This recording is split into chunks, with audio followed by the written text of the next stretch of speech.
இருக்காங்க அப்படின்னா அந்த அலுவலகத்துல அவங்களுக்கு சின்ன சின்னதா வந்து நிறைய செலவு பண்ணி ஒரு ஃப்ரேம்ல வரும்போது சின்ன சின்னதா பண நெருக்கடிகள் வரும்.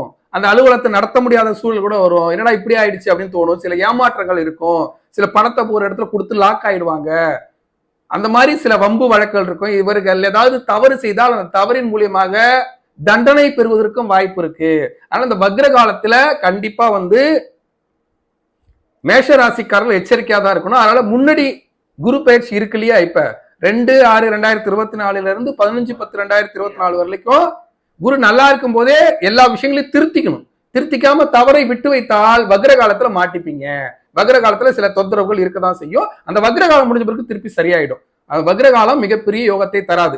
அதே மேஷ ராசி எந்த ராசியும் இல்லை, நீங்க வந்து உங்க ஜனன ஜாதகத்துல குரு வக்ரம் இருந்தா அந்த வக்ர காலத்துல யோகத்தை தரும். தெளிவாக புரிந்து கொள்ளணும். இது சரி, இந்த வக்ர காலத்துல